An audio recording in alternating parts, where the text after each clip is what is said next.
Namaste. Welcome to the Soma Matha online Sangha. Join us in practice for inner peace, which brings clarity in life, improving health, relationships, success, and prosperity, and which prepares the mind for true meditation, which awakens intuitive knowing and spiritual sight. Each week we are announcing upcoming events and opportunities to participate in the activities of the Soma Matha organization based near Richmond, Virginia. Led by Swami Gananathamritananda, the Soma Matha is dedicated to spreading authentic teachings on spiritual yoga, mantra, meditation, Ayurveda, and other Vedic sciences for the peace of the world. We are working to build a temple for goddess Shakambhari Devi. Each week we will be sharing a teaching from Swamiji, doing a group mantra practice and meditation, and conducting a simple puja or prayer ceremony to the goddess to humbly supplicate her to bestow her blessing upon the Sangha. A Sangha is a spiritual community who come together to support one another in their practice. Each individual gains strength in their practice from the collective effort of the group. Sangha feeds our practice. It nourishes us and empowers our efforts. It smooths and balances the challenges we face as it lifts our consciousness into subtler realms. Namaste. I'm Grant Ottinger. I've been studying with Swamiji for a few years, and he's asked me to lead the Sangha. Since interconnection is weak at the property and live broadcast difficult, Swamiji will be watching the Sangha and participating in the group practices, and sending video teachings for the group each week. To receive, we must give. Our efforts to provide this virtual space and to publish the many free teachings available on the website, YouTube channel, and Facebook pages are dependent upon your support. We encourage all Sangha participants to formalize their connection by becoming Sangha members and pledging their monthly support through our Patreon page. There are different tiers of support so that you can contribute according to your ability. All Sangha members will receive access to additional teachings and opportunities for support in their practice offered through Patreon. If you'd like to deepen your practice and your connection to the Sangha, please visit our Patreon and pledge your support. The link is provided in the description of this live video. Please help us to continue this service to humanity by deepening your spiritual connection and supporting our efforts in whatever ways you are able. For news, please continue the practice of daily lighting a ghee lamp and doing 108 repetitions of the Mahamrityunjaya mantra for world healing, specifically for the COVID situation around the world and in India. If 108 repetitions is too many, please do however many you can. Reach out to us via the website for questions about this practice. Swami and volunteers are working to prepare the property for sale, including preparing the many trees and plants for transplant. Not always an easy task. We are still working to raise money to purchase a new property. We have so far raised only $20,000 of our goal of $300,000 by July 13th, and it is already almost July, so please donate generously. We are hopeful that the sale of the property will raise some money towards a new property, but it is possible we may be left with very little after the sale. This will make continuing services for the public difficult, perhaps for a significant time into the future. Volunteers are needed, as well as monetary donations, so feel free to reach out to us via the website for more information. Thank you very much. And now we will share a teaching from Swamiji.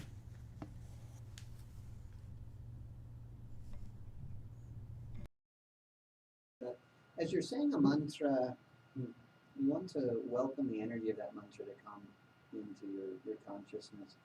It's a very interesting. Mantra is much better than an affirmation. Affirmations are very useful. But a mantra is even more powerful because the Sanskrit language, in many languages, they say the same of Hebrew. They say the same of Greek, Aramaic.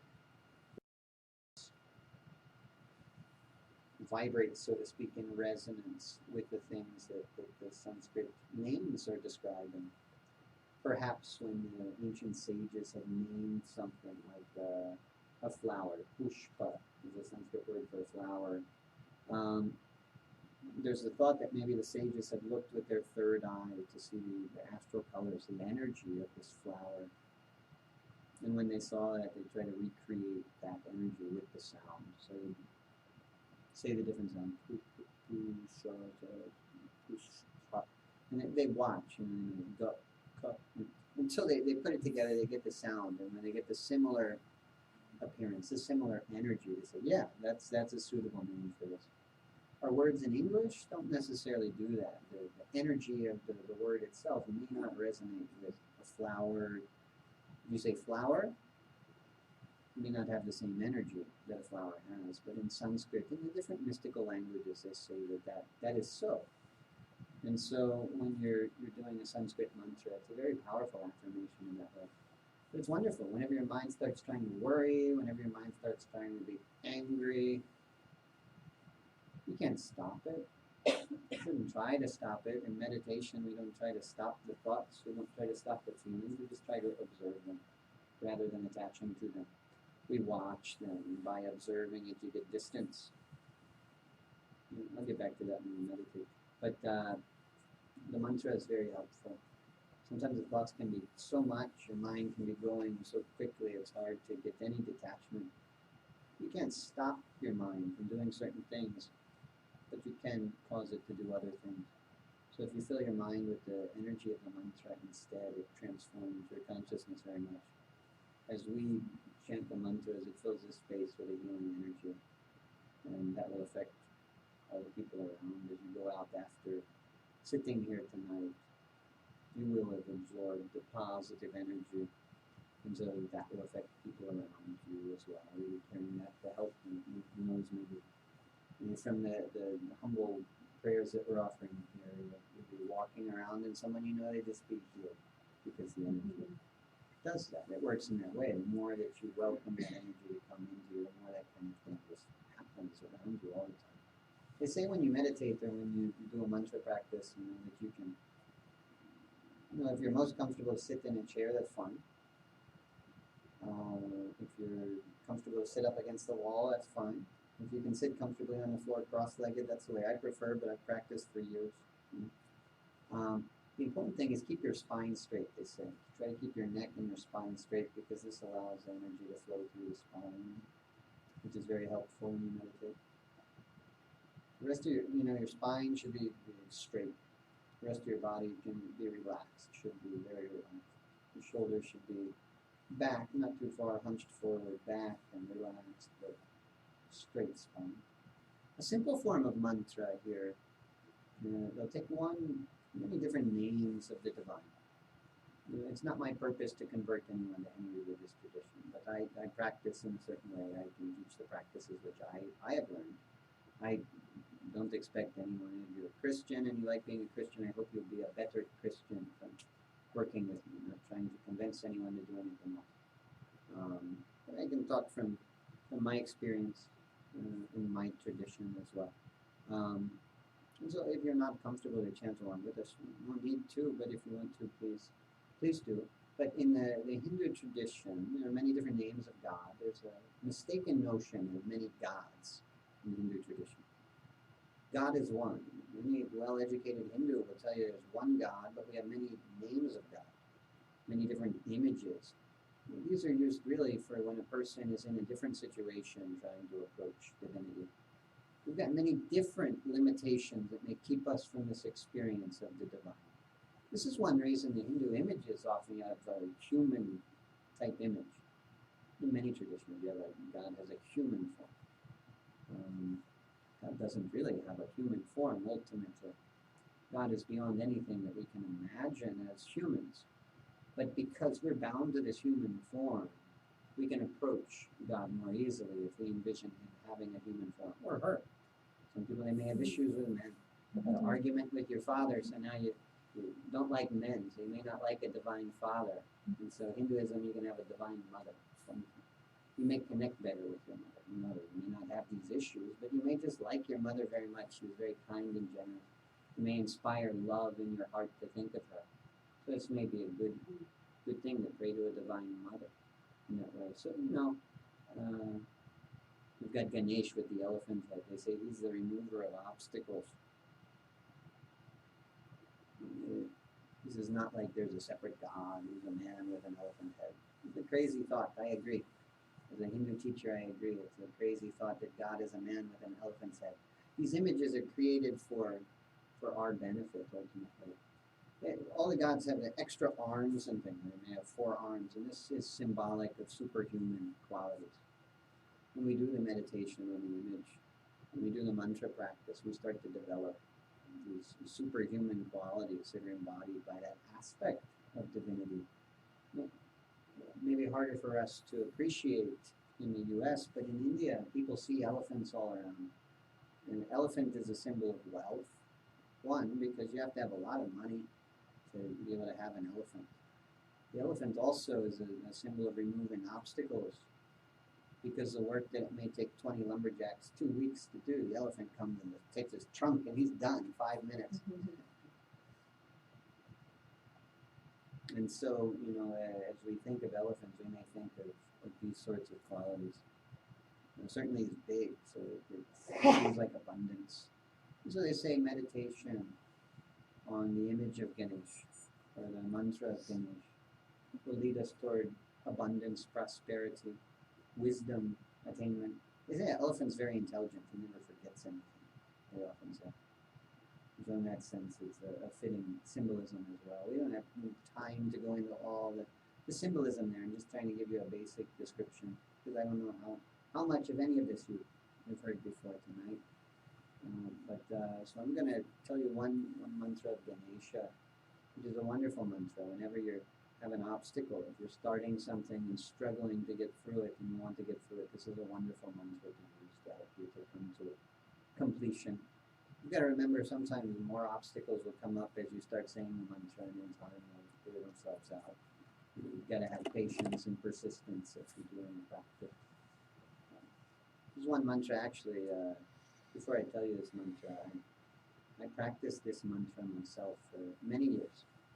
All day long I was practicing this mantra. In those days I worked a job. Nowadays I don't work a job. I just do what I do, and somehow I've been okay. By the grace of God. But in those days I was working a job, and so I wound up losing my job on account of this, and I was concerned for a minute. I was thinking, well, how am I going to keep my house if I don't have a job?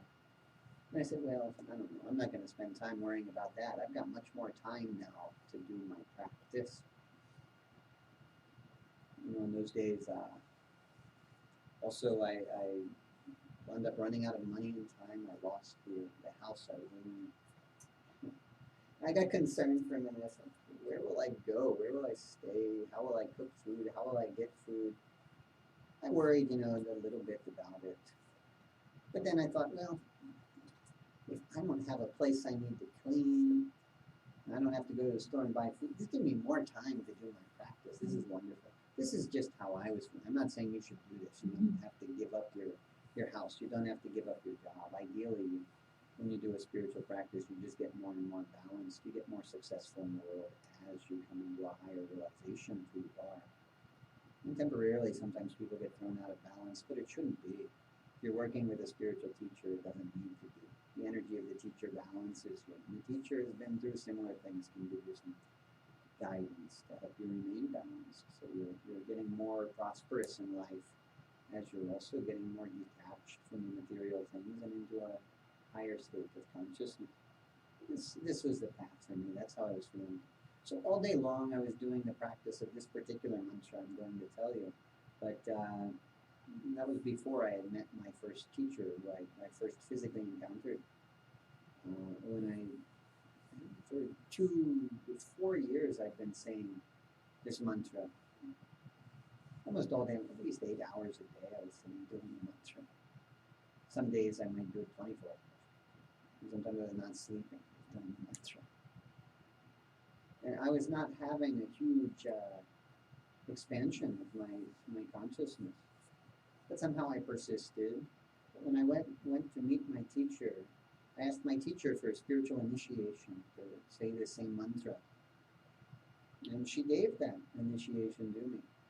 And when she did it, instantly, immediately, I started having huge results. My consciousness started shifting very much.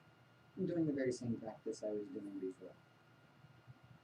So, some people may tell you it's not essential to have a spiritual teacher, but for me it was. I was doing a lot of practice. I was very dedicated. No one would question that or doubt that. But for me, it was necessary. Somehow I was not able to connect. I was too bound to the ego. It's the ego's nature to preserve itself. It's a teacher's nature to lift you above the ego. And for me, that was absolutely true.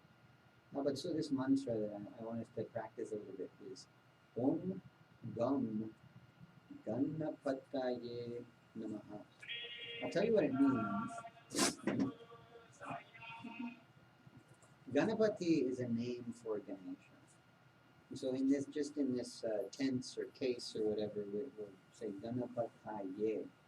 Ganapataye. I won't go too much into the precise pronunciation. Sanskrit's a complex language, different sounds in English. It's a subject for another day maybe, but ultimately the energy is more important. If you do the best you can for the purpose of peace, for the purpose of healing, for you and for everyone around, you do the best you can. You don't have to worry about mispronouncing too much. You just do the best you can. But so Ganapati there is a name for the divine, which means God, who is the Lord of all the categories of beings in the world. He keeps them as organized. But Ganesha is always the remover of obstacles. That's implied there. Om is just a cosmic sound. They say Om is the sound of the universe. The sound of the universe being created. Om. They say maybe if you listen, sit by a river and listen to the water flowing, you may hear Om. It's interesting because in many different traditions throughout the world, mystical traditions, they have similar concept. The Buddhists have Om, is a very sacred syllable for them to use. The Christians have Amen with it.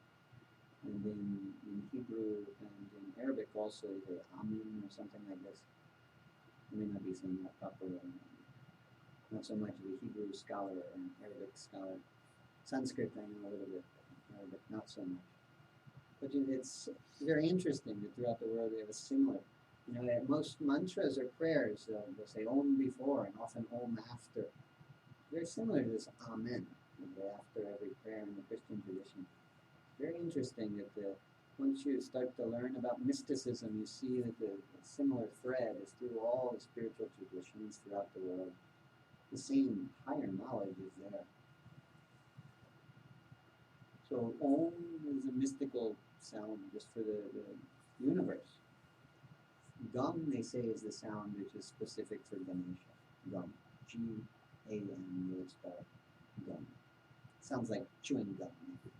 So if you can't remember any more of this mantra than this, remember at least gum. Because if you say gum, gum, gum, you get the same effect with the whole mantra. If you can remember just that, you're good. You can practice that. So Om, Gam, Ganapataye, and Namaha means I bow to. This is saying I bow to God, who is the remover of obstacles, whose seed sound is Gam. Meaning, seed sound means that his whole essence is contained in this single syllable, like a tree is contained within a seed. Om. I bow to God, who's the remover of obstacles, whose seed sound is Gam. Om. That's what this means, basically. And so, for anyone who wants to, we'll practice this mantra just a little bit. Om Gam Ganapataye Namaha. Om Gam Ganapataye Namaha. Om Gam Ganapataye Namaha. Om Gam Ganapataye Namaha. Om Gam Ganapataye Namaha.